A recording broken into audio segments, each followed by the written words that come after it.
At 6:10 a.m., May 8, 2025, along the fog-shrouded corridor of Highway E38, Russia's war machine was rolling. A convoy of 14 military transport vehicles, Ural and Kamaz chassis, moved silently through Chernihiv Oblast, Ukraine. On board, over 300 soldiers, a full chain of artillery supplies, and the backbone of an entire Russian battalion's combat logistics. 650,000 rounds of 5.45 45mm ammunition, or 1,900 gallons of diesel, over 2,000 high-explosive artillery shells. And the nerve center of their electronic warfare system, Lear-3 jammers, R-168 comm units, Orlan drones in cold stow. This wasn't a routine supply run, it was an artery-pumping lethal adrenaline toward Russia's front line near Pokrsk. If it succeeded, entire brigades would fight longer, strike deeper, and push Ukraine back by weeks. But what the Russians didn't know was that every tire rotation, every transmission heat spike, every infrared trace had been locked onto, monitored by a kill chain already in motion. From above, 3 Mavic 3 UAVs scanned the foggy road from 1,000 feet. From below, Ukrainian special forces lay in silence, hidden among damp brush. And 45 miles to the rear, artillery crews stood by, coordinates loaded. This was not a firefight. This was an engineered execution. The convoy had just exited its last zone of electronic cover. And ahead of them, bare soil, no radar, no protection. The perfect kill zone. By the time the Russian convoy passed the hamlet of Suja, their digital shield collapsed behind them. No more mid-range radars, no more jamming perimeter. They were now exposed, driving into an open corridor flanked by pine trees and shallow hills, with limited visibility and no observation posts.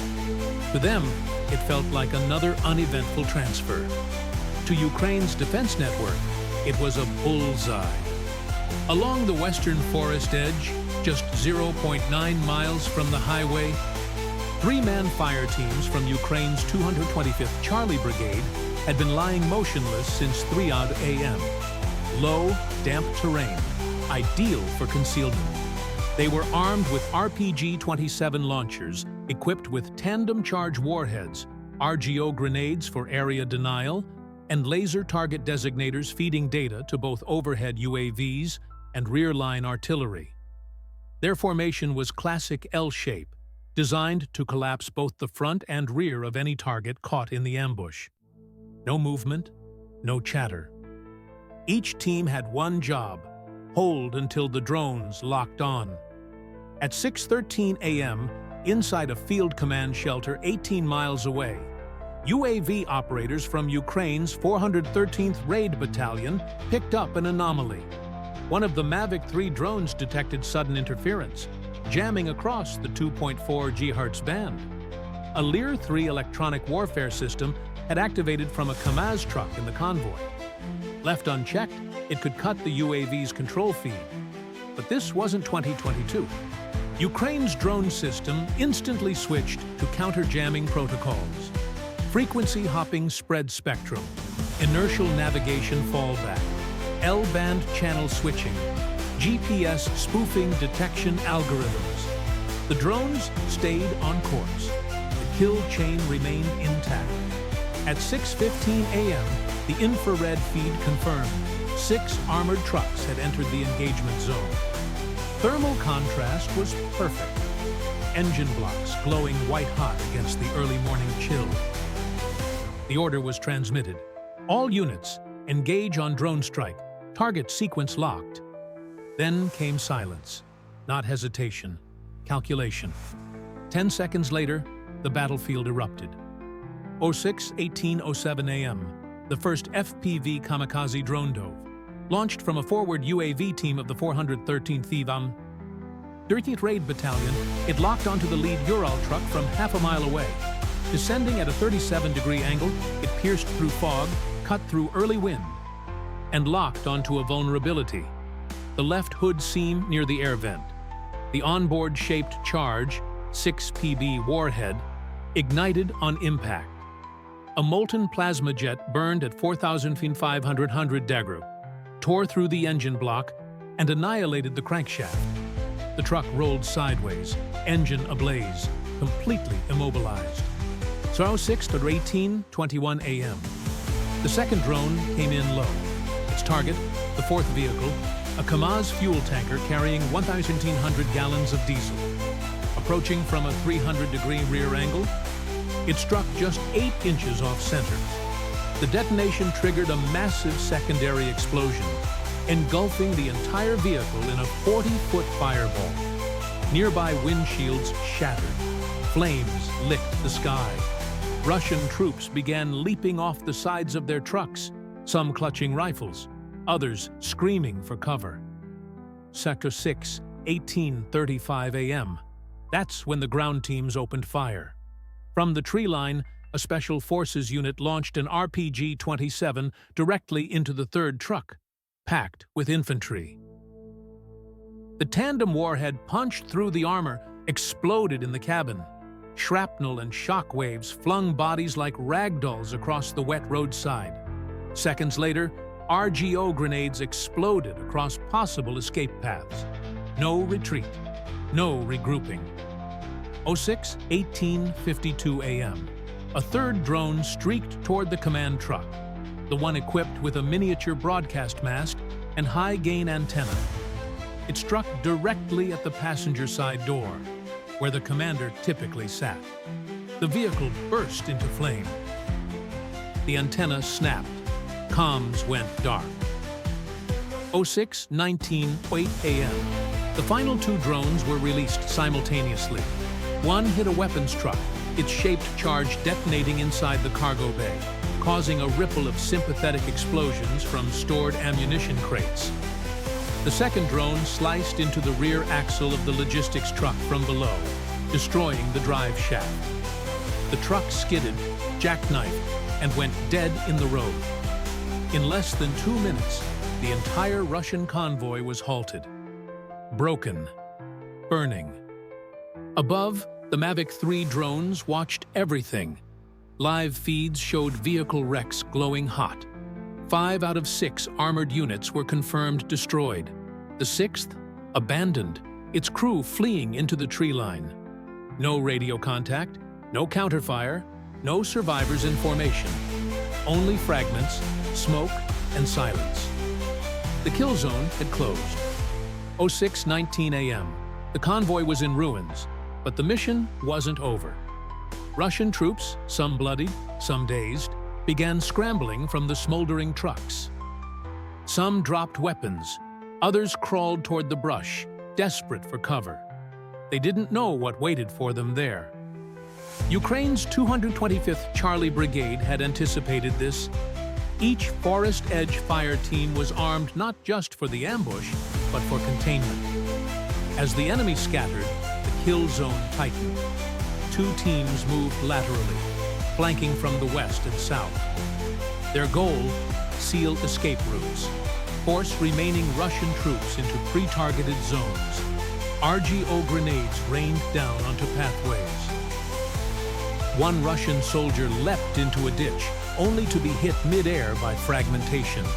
Another tried sprinting across a field, cut down by automatic fire before he took 10 steps. Every squad included a designated target marker, equipped with laser sights linked to rear artillery. Those survivors attempting to regroup near the highway were painted red on command screens. Within 30 seconds, a pair of HIMAR rockets, fired from 40 miles away, impacted precisely at the edge of the tree line. The resulting shockwave vaporized a pickup carrying mortars and silenced 3 more Russian gun crews. Now came the final phase: clear, confirm, and record. Drone feeds zoomed in as Ukrainian teams advanced. No sign of organized resistance, no counterattack, just bodies, flames, and bent steel. A command truck's rear door burst open. An officer crawled out, coughing, burned, his uniform blackened. He reached for a radio. One shot, center mass, put him down. Total engagement time, from first drone strike to final clearance, 3 minutes, 41 seconds. No Ukrainian casualties, no visual exposure, just precision, coordination, and brutal efficiency.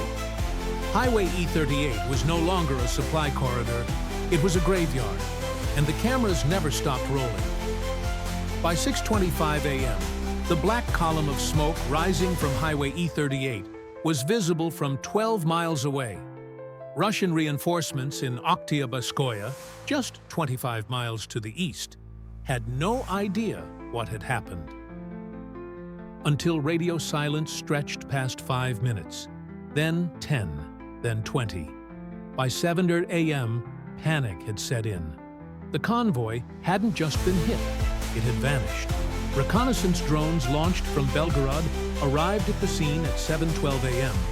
What they captured stunned Russian command.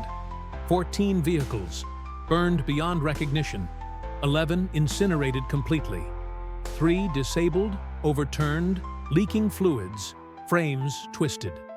Fragments of turrets, tires, crates of ammunition, and charred communication gear were scattered across 300 yards of highway. The bodies, if visible at all, were heat signatures slumped in ditches or curled beside the wreckage. No movement, no survivors in formation. Thermal feeds showed over 300 Russian casualties, clustered within a 650-foot blast radius. Most never left their trucks. The fuel tanker's explosion had cooked the air around it to 2,400 degrees. Munitions trucks had detonated in chain reactions, tearing vehicles apart like tin cans. But the true damage wasn't just in hardware, it was logistical paralysis. Highway E38 was the primary corridor for Russian supply movements into Pokers and Kharkiv. With the entire convoy gone and debris blocking 2 miles of road, resupply convoys were halted. In response, Russian engineering units attempted to cordon the area, retrieve bodies, and recover what they could. But even that required 48 hours of delay. Worse, Ukraine had rigged secondary mines under some of the wreckage, detonating 2 more Russian recovery vehicles by noon. The result? Russia's 20th Army, operating along the eastern Kharkiv axis, suffered a full 36-hour disruption in ammunition and fuel. Artillery brigades paused firing schedules. Mechanized units were pulled from forward positions to conserve fuel. Rear echelon reinforcements from Belgorod were rerouted 45 miles east, exposing them to additional drone strikes along unfamiliar terrain. A single ambush had done what weeks of shelling had failed to do: cripple a forward advance without a single Ukrainian soldier needing to cross the road. It was the definition of modern asymmetric warfare. What happened outside Kursk wasn't just an ambush. It was a case study in 21st century warfare, a layered, synchronized kill chain executed without a single Ukrainian soldier revealing their position. At the top layer, HIMARS batteries, firing from 40-plus miles away, never exposed to counter-battery fire. Middle layer, Mavic 3 reconnaissance drones hovering silently, scanning with thermal optics, transmitting encrypted targeting data in real time. Ground layer, special forces units, positioned in classic L formations, designed to collapse and contain. They weren't shock troops. They were the lock at the end of the chain, sealing the kill zone shut. The result? A 3-minute operation that erased an entire battalion-sized supply convoy. Without conventional engagement. No prolonged firefight, no air cover, no frontline charge. Just timing, tech, and terrain. What made it even more devastating was the enemy's overconfidence. Russia assumed distance from the front equaled safety. They believed traveling in the early morning fog reduced threat exposure. They were wrong. The fog didn't hide them. It hid the drones watching from above. And now, military analysts from Warsaw to Washington are revising their doctrines. Because this wasn't just a strike, it was a blueprint, a demonstration that with the right mix of drone autonomy, electronic warfare resistance, and human discipline, even a superpower's supply chain can be turned to ash before it ever reaches the front. So the next time you hear the words logistics convoy, ask yourself, is it moving supplies? Or is it heading straight into a fire zone with no escape? And more importantly, would you see it coming before it's already too late?